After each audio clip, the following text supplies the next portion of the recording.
Welcome back student. आज हम next topic discuss करेंगे बायोटेक्नोलॉजी एंड इट्स एप्लीकेशन का। So let us begin.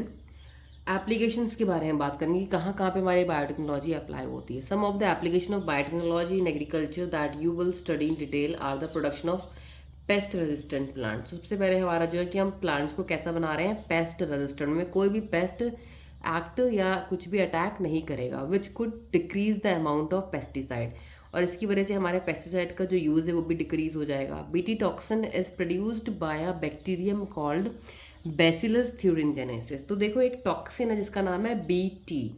ये टॉक्सिन प्रोड्यूस होता है एक बैक्टीरियम से, उस बैक्टीरियम का नाम है बैसिलस थ्यूरिनजेनेसिस, शॉर्ट में कह सकते हैं BT for short. BT toxin gene has been cloned from the bacteria. इस बैक्टीरिया से एक जीन निकाला, उसकी क्लोनिंग करी and been expressed in the plants to provide resistant to insect.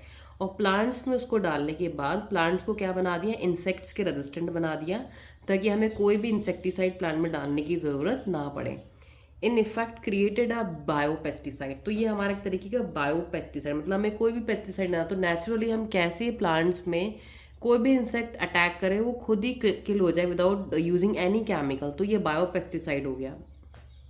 तो ऐसे हमने क्या क्या बनाया, हमने बीटी कॉटन बनाया, बीटी कॉर्न बनाया, rice, tomato, BT potato and BT soybean. तो हमने इतनी सारी वैरायटीज़ तैयार करी हैं इस बैक्टीरियम की हेल्प से, उसके जीन को इन प्लांट्स में डाल के।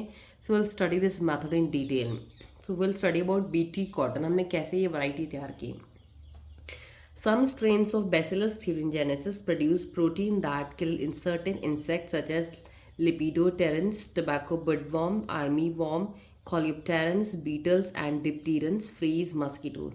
तो कुछ स्ट्रेन्स, कुछ टाइप की जो हमारे बीटी बैक्टीरिया होते हैं, बैसिलस थ्यूरिंजेनेसिस, ये हमारे कुछ प्रोटीन प्रोड्यूस करते हैं, और ये ऐसा प्रोटीन प्रोड्यूस करते हैं जो कि इंसेक्ट को किल कर सकता है। कैसे इंसेक्ट्स को, वॉर्म्स को, कीड़ों को, बीटल्स को, फ्लीज को, मस्कीटोज को। ये प्रोटीन किसके अंदर बनता है, इस बैक्टीरियम के अंदर। क्लियर। सेकेंड थिंग देखिए कि BT forms protein crystal during a particular phase of their growth. ये जो बैक्टीरिया होता है ये अपनी ग्रोथ फेज में एक प्रोटीन क्रिस्टल बनाता है। These crystal contain a toxin, toxic insecticidal protein. ये जो प्रोटीन बनाते हैं ना टॉक्सिक, इस प्रोटीन के अंदर ये जो टॉक्सिक क्रिस्टल्स होते हैं इनके अंदर बहुत ही टॉक्सिक प्रोटीन होता है। Why does this toxin not kill the bacillus. अब बात है कि उस बैक्टीरियम के अंदर इतना खतरनाक टॉक्सिक केमिकल बन रहा है या प्रोटीन बन रहा है, उससे वो बैक्टीरियम खुद क्यों नहीं मर रहा है। एक्चुअली रीजन इज वॉट, ये क्वेश्चन आता है एग्जाम में, क्यों नहीं ऐसा होता है। The BT toxin protein exist as inactive protoxin.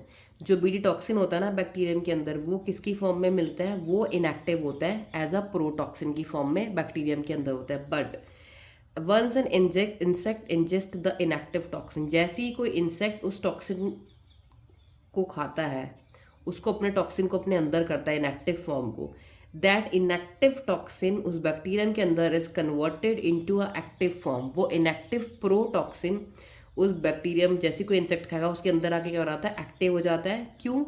Due to alkaline pH of the gut. जो इंसेक्ट होते हैं हमारे, उनके पीएच, उनका जो गट, उनके जो पेट का जो पीएच है वो एल्कलाइन होता है, उसमें जाते ही वो क्या हो जाता है, हमारा टॉक्सिन एक्टिव हो जाता है, जिसकी वजह से विच सॉल्यूबलाइज द क्रिस्टल, और क्रिस्टल धीरे धीरे सॉल्यूबलाइज, मेल्ट होने लगता है।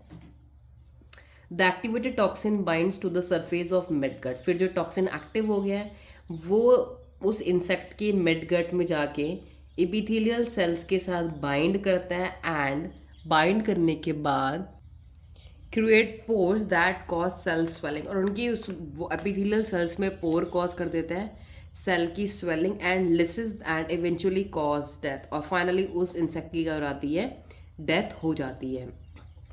Specific BT toxin genes were isolated from Bacillus thuringiensis. तो फिर क्या किया गया, अलग अलग टाइप की जीन्स को उस बैक्टीरियम से आइसोलेट किया गया, निकाला गया and incorporated into the several crop, और अलग अलग क्रॉप्स के अंदर डाला गया। जैसे कि कॉटन के अंदर ये जीन को निकाला टॉक्सिक और क्रॉप कॉटन के अंदर डाल दिया। The choice of gene depends upon the crop and the target paste. तो हम जो जीन ले रहे हैं वो डिपेंड करता है कि हमारा टारगेट पेस्ट क्या, हमने किस तरीके के पेस्ट को मारना है, वो डिपेंड करता है हमारा हमें कौन सा जीन लेना है। As most BT toxin are insect group specific.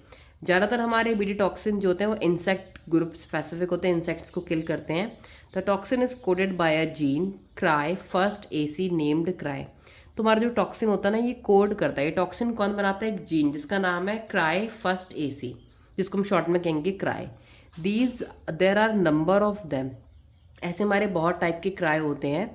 For example the proteins encoded by genes cry first A C and cry second A B control cotton bollworm. तो जो हमारे जीन है जिनका नाम है क्राई फर्स्ट ए सी और cry second, ये दो टाइप के जीन जो बैक्टीरियम के अंदर पाए जाते हैं बैसिलस थ्यूरिनजेनेसिस के अंदर, ये कॉटन में बुलवॉर्म्स को कंट्रोल करते हैं। ठीक है। और जो हमारा cry first A B gene है, ये हमारा मक्के में कॉर्न बोरर, जो मक्के में हमारा जो मेज में छेद हो रहा था ना मक्की की छल्ली में, जो उसमें जो कंट्रोल कर रहा है, वो कौन सा जीन करेगा अगर हम यूज़ करेंगे? वो फर्स्ट ए बी होगा। तो एग्जाम में आता है कि कौन से जीन हमारे किस टाइप के इंसेक्ट पेस्ट को कंट्रोल करने के लिए यूज़ होते हैं। तो ये हमारा पूरा हो गया बीटी कॉटन। तो आप एग्जाम्पल में देख सकते हैं यहाँ पे कॉटन बॉल, ये कॉटन की पूरी बॉल है। ए वाली जो है हमारी, ये वाली जो आपको दिख रही है, डिस्ट्रॉयड बाय बुलवॉर्म, ये बुलवॉर्म ने डिस्ट्रॉय करी हुई है। और जो बी वाली है, ये फुली मैच्योर्ड कॉटन बॉल है, नॉर्मल, इसमें कोई भी इन्फेक्शन नहीं हुआ, इसमें बुलवॉर्म्स ने अटैक कर दिया और इसको पूरा का पूरा सड़ा दिया, यू कैन सी।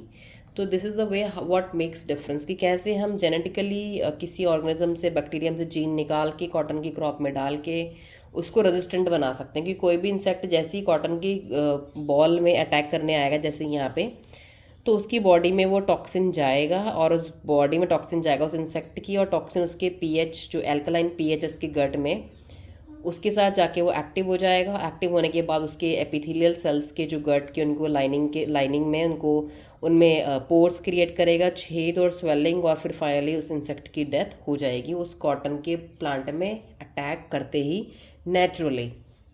तो दिस इज़ अ वे कि नेचुरली हम कैसे प्लांट्स में अलग अलग तरीके के इंसेक्ट और पेस्ट के अटैक को रोका जा सकता है, कैसे रोकते हैं हम।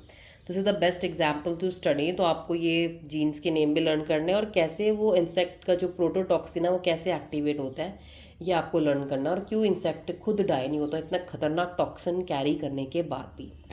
In next video I explain you one more pest resistant plant, और एक्सप्लेन करूँगी मैं आपको उसमें कैसे आरएनए इंटरफेरेंस की प्रोसेस होती है। So thank you and stay tuned.